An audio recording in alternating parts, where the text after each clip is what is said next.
बिमा रावजों सोलोङोबा नोंसोरो बुरजा बुरजा नाम्बार लाखिनो हानाय खाबु मोनसे थायो।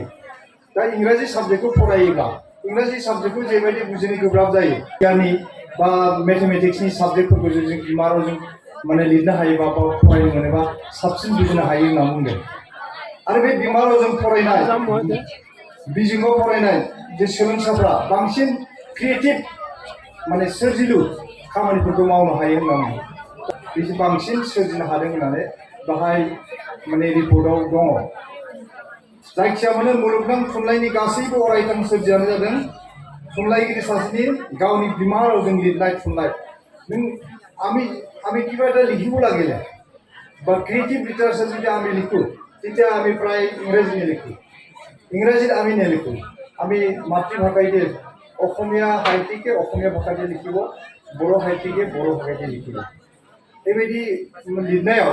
जे क्रिएटिभ माइन्ड बे बारायलाङो। इंराजिबो लिरो, गोबाङानो लिरो, नाथाय माने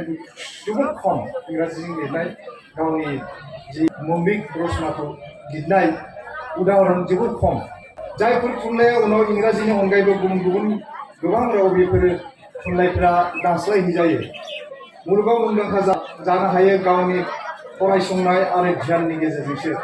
जों जायखि खामानि मावा मानो जोङो फरायनायनि जोहैसो बेफोरखौ मावनो हागोन आरो ध्याननि जोहैसो जोङो बेफोरखौ मावनो हागोन। गतिके बेनिखायनो जों नुनो मोनो रत्नाकर होननाय सासे दैसु दंमोन। बे रत्नाकर दैसुआ सासे गिदिर थुनलाइगिरि जाहैदोंमोन। बोरै जाहैदोंमोन? जे रत्नाकरआ सासे दैसुमोन, उनाव बियो बाल्मिकि मुं लानानै मुलुग मुंदांखा सलन्थाइमा रामायणखौ रनसायदोंमोन। रामायण होनना बुङोबा मोनसे एपिक गेदेर सलन्थाइमा बिजाब, बेबायदि बिजाबखौ लिरनो हादों सासे माने गामि गफानिफ्राय थांनाय सासे सोरजिसुला सासे सुबुङा। गावनि जिउआव मावनाय पाप खामानिखौ बे माने रत्नाकर दैसुआ उद्धार मोननो थाखाय ध्यान खालामदोंमोन गोबां बोसोर। गतिके उनावहाय साधना सिद्धि लाभ खालामनानै बियो मोनसे ब्रह्मत्व लाभ खालामदोंमोन। ब्रह्मत्व माने गियान लाभ खालामदोंमोन। मुलुगनि गिबि सिगांसिन खन्थाइ बे रनसायदोंमोन बे माने रत्नाकर दैसुआ, आदिकवि बाल्मिकिया। मुलुगनि गिबिसिन खन्थाइया मा? मानि साधु प्रतिष्ठां तमगम शाश्वती समा जत्कृन सुमितुना दे कमबदि काम महिताम होनना ओरैबायदि गोदै रावजों लिरदों। सानसेखालि रत्नाकर दैसुआ बे दुगैनो थांदोंमोन। दुगैनो थांनायाव लामा दथायाव जरासे दाउथुआ गाबबाय थादोंमोन, गुंजायनानै गाबबाय थादों। बे समावनो बे सासे बियादा फैनानै बिनि मासेखौ गावथारदोंमोन। मासेखौ गावथारदों माने जोलाखौ गावथारदोंमोन। जोलाखौ गावथारनायनि उनाव बे जोलानि सेराव थानानै जोबोद रुखु रुखु गाबबाय दंमोन। बेखौ नुनानैनो आदिकवि बाल्मिकिया गिबि खन्थाइखौ रनसायदों होनना बुङो। बेनो जाबाय मानि साधु प्रतिष्ठां, गिबि खन्थाइ। मुलुगाव जिमान खन्थाइ दङ बिनि मादाव गिबि खन्थाइ। जोनोमनि बिथं गैयै व्यासदेव बे मुंदांखा महाकाव्य महाभारतखौ रनसायदोंमोन। महाकवि कालिदासआ बेफोर माने एकदम रुट लेभेलनिफ्राय बा सिं थाखोनिफ्राय उन्दै थाखोनिफ्राय माबोरै गेदेर जानानै बेसेबां मुंदांखा सासे लिरगिरि जाहैनो हादों, गेदेमा सुबुं जाहैनो हादों, बिनि मोनसे बिदिन्थिखौ आं बुंगासिनो दङ। जाय कालिदासआ बन दाननो थांनानै बिजौआव गाखोनानै गुदिथिं बिफांखौ दानबाय थादोंमोन, हाबा जागोदान बिबारि एमनि मुस्रिखौ हाबनो लामा नागिरना मोनैनि गोजौ मुदायाव गाखोना बारजुमदोंमोन। बे कालिदासआ मुस्रि सोंनायाव, हाबा जानाय उनाव मुस्रि सोंनायाव बे हाबनो रोङाखैमोन। हाबा जागोदान हिन्जाव गोदानजों जे उन्दुनाय टाइमाव बे मुस्रियाव हाबनो रोङाखैमोन। बे बाथ्राखौ मिथिनानै हिन्जाव गोदाना बेखौ एखेबारे जोगार हरदोंमोन। जोगार हरनानै बियो मोनसे हाग्रामायाव थांनानै ध्यान खालामहैदोंमोन। आरो बे ध्यान खालामनायनि फिथाइ महरै बियो माखासे माने बिजाब रनसायनो हादोंमोन। गतिके सासे जाम्बा मानसियाबोदि बेसेबां गोजौ थाखोसिम दावगानो हायो, बे गुबैयै बुंनो थांबा ध्याननि जोहै। चाट्टानां अध्ययनं तप होनना बुंदों। चाट्टानां अध्ययनं तप माने जों फरायसाफोरा फरायनांगौ। फरायनायनि अनगायै जाहाथे मबाइलजों गेलेनाय बा बायदिसिना सिनेमा टिभि नायनाय बे जोंनि खामानि नङा। जों फरायनांगौ। दा माने हार्ड कपि होनना बुङो बिजाबफोरखौ। बे बिजाबफोरखौ जों फरायाबा खुनु राहायै जोङो सोलोंथाइखौ लानो हाया मबाइलावबो थायो नंगौ मबाइलावबो लाइब्रेरि थायो मबाइलावबो गासैबो सोलोंनो हानाय राहाया थायो थेवबो बेयो जोंनि थाखाय माने थि लामा नङा हार्ड कपि जोङो लाइब्रेरिनि बिजाबफोरखौ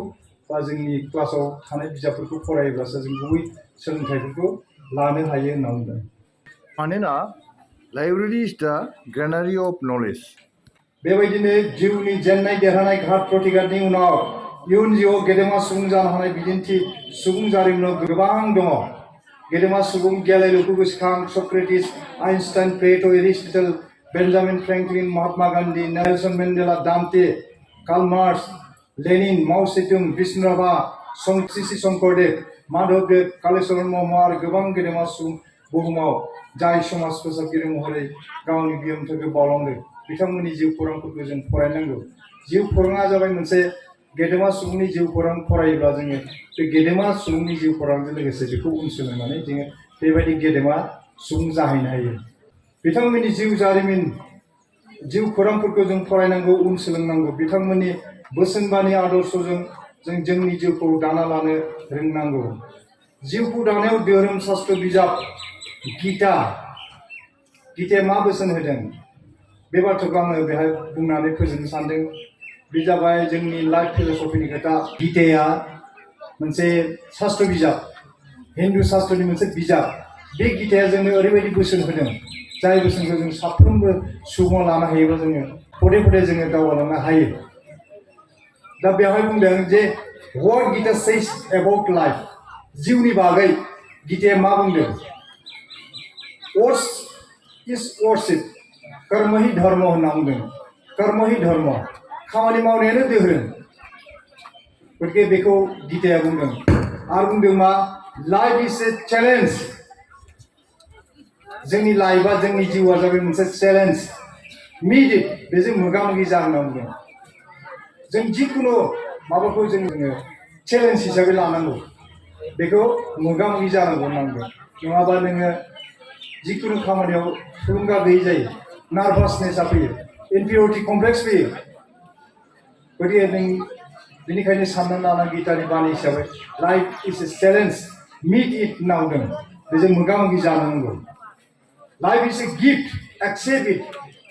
बे जिउआ मोनसे बान्था जिउआव जोंनोदि जिउखौ हरदों बे मोनसे बान्था हिसाबै नोंनो हरदों बेनिखायनो नों बेखौ नाजावनांगौ गोबाङानो ओरैबायदि माबा जायो जे गावनि जिउखौनो जेबो गैलालै आं थैनोसैलै बेबायदि नार्भास गोसोनि मानसिफ्रा सुइसाइड जानानै थैलायलाङो सुइसाइड जानानै थैयोब्ला बे आत्माया मुक्ति मोना होनना बुंदों बेनिखायनो बुंदों बेखौ मोनसे गिफ्ट हिसाबै जिउखौ मोनसे बान्था हिसाबै जोंनो हरदों जोंनि जिउआव बेखौ जों नाजावनांगौ जिखुनु खाबु फैयोबानो जों बेफोरखौ नाजावनांगौ होनना बुंदों लाइफ इज ए एडभान्टेज डेयारिं जिउआव मोनसे गोहोगोरा खामानि जिउआव जाय मोनसे बिराद गोहोगोरा खामानि जोंनि खामानिफ्रा जोबोद गोहोगोरा गतिके बेखौ मावफुंनो थाखाय नोंनि गोहोखौ बुथुमनानै ला गोहोगोरा जा होनना बुंदों life is A sir' अभारकाम it जिउआव मोनसे दुखु जोङो जिउआव गोबां दुखु मोनो नङा होमबा नाथाय बे दुखुखौनो गुबै जोबथा होननानै साननाङा जिउआव मोनसे दुखु नाथाय बे दुखुखौ नोङो फेजेननोसो हानांगौ बेखौ फेजेन होनना बुंदों जिउआव मोनसे दुखु बेखौ फेजेन होनना बुंदों life is A tragedy face it जिउआव मोनसे दिखार जोबोद दिखार गोनां जोंनि जिउआ बेखौ मोगा मोगि जा होनना बुंदों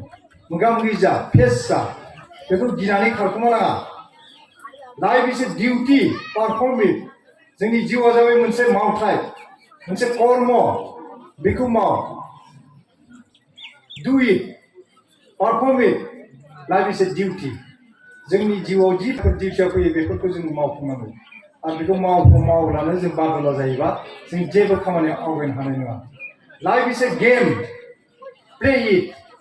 जिउआव मोनसे गेलेनाय बेजों गेले होनना बुंदों जिउआव मोनसे गोबां गेलेनाय फैयो बेजों गेले गिनो गोनां जेबो गैया लाइफ इज ए मिस्ट्रि आनफोल्ड इट जिउआव मोनसे मोनदांसहायै रहस्य जीवन एक रहस्य बेखौ मोनदांनो थाखाय नाजा लाइफ इज ए सं सिं इट जिउआव मोनसे मेथाइ जिउआ मोनसे मेथाइ बेखौ रोजाब गतिके जों मेथाइ रोजाबनांगौ जिउआ मोनसे मेथाइ बेखौ रोजाब life is a opportunity take it जिउआव मोनसे जाबाय खाबु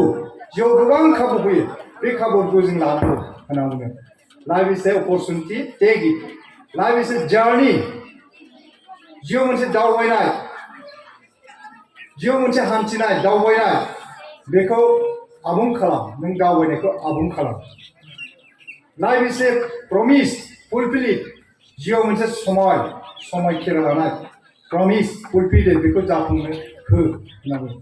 जुदि बेबायदि समय फैयोबा बेबायदि प्रतिज्ञा फैयोबा बे प्रतिज्ञाखौ लानांगौ बा जाफुंहोनांगौ लाइफ इज ए लाभ एन्जय इट जिउआव मोनसे मोजां मोननाय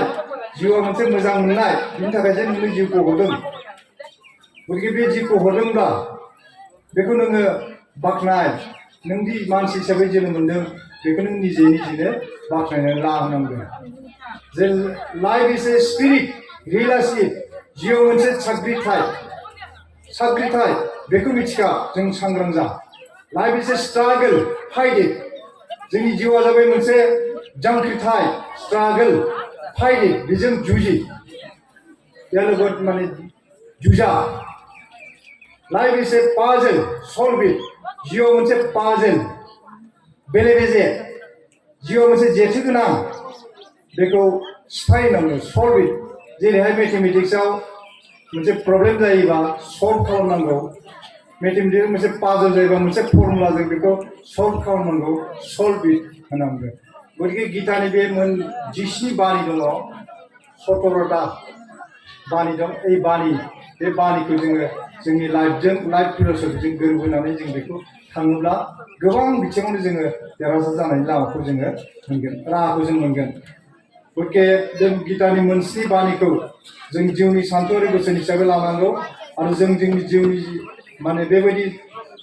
शास्त्रनि बोसोनजों दैदेनलांनो हानांगौ जोंनि जिउखौ बे जाबाय प्रेक्टिकेल लाइफ फिलसफिनि बाथ्रा बिदिनो आं मोननैसो बोसोनजों नोंथांमोननो फरायसा बोसोन होनो सानो जेरै गेदेमाफोरनि बोसोन गोबां दङ बिनि मादाव मोननैसो बोसोन बुंजायो जे बेफोरखौ जों फल' खालामनांगौ गेदेमा रामचरण ब्रह्मआ बुंदों लेट नोबल थट्स काम टु आस एभ्रिवेयर फै जों मोनफ्रोमबो बिथिङाव सोद्रोम सानस्रिजों जों दावगालाङो सोद्रोम जों मोनफ्रोमबो बिथिङाव मोनफ्रोमबो खामानियाव मोनफ्रोमबो माबाफोराव जोङो सोद्रोम सानस्रिजों जों जोंनि बेबहारखौ जोंनि सानस्रिखौ जोङो सोद्रोम माहियै जों बेखौ बाहायलाङोब्लानो जोङो दावगानायनि लामाखौ जों मोननो हागोन सासे इटालियान सान्थौगिरिनि बुंनाय बाथ्राखौ आं बेहाय बुंनो सानदों गोबां बोसोर जांख्रिथायनि उनावहाय जों इटालिखौ दाबाय बे सान्थौगिरिया बुंदों इटालियाव बै समाव गोबां जांख्रिथाय जादोंमोन नाथाय गोबां जांख्रिथायनि गोबां आन्दलन खालामनाय गोबां बेबायदि जांख्रिथायनि उनाव इटालिखौ बिथांमोना दानो हादोंमोन गतिके नाथाय बे सान्थौगिरिया बुंदों नाथाय जों दाबो इटालियानखौ दानो हायाखै होनना बुंदों आरो आंबो बेखायनो बेखौ बुंदेरनो सानदों जे जोंथ' गोबां जांख्रिथाय खालामबाय गोबां आन्दलन खालामबाय बेबायदिनो जोङो बोसोर जांख्रिथायनि उनावहाय जोङो बर'लेण्डखौ मोननो हादों नाथाय बर'लेण्डनि थागिरि बेखौ जों दाबो दानो हायाखै आखु गोनां आफोनारि सुबुं जों दानो हायाखै जों बर'लेण्डनि थार सुबुंखौ जों दाबो दानो हायाखै होननानै बर'लेण्डनि थागिरिखौ दानो थाखाय जोङो गोबां जोङो बेबायदि गेदेमा सुबुंनि आखुजों गोबां बोसोनफोरजों जोङो जोंबो बे दावगालांनो हाबासो जों बड'लेण्डखौ खुंथायारि गामियारि राजखान्थियारि सानथौआरि सोरसाथायनि बिथिङाव जों दावगानो हागोन होमब्लासो रोजाबगिरिफ्रा रोजाबगोन ও মোর আপনার দেশ ও মোর শিকুনির দেশ এনেখন হুপলা এনেখন মরমরে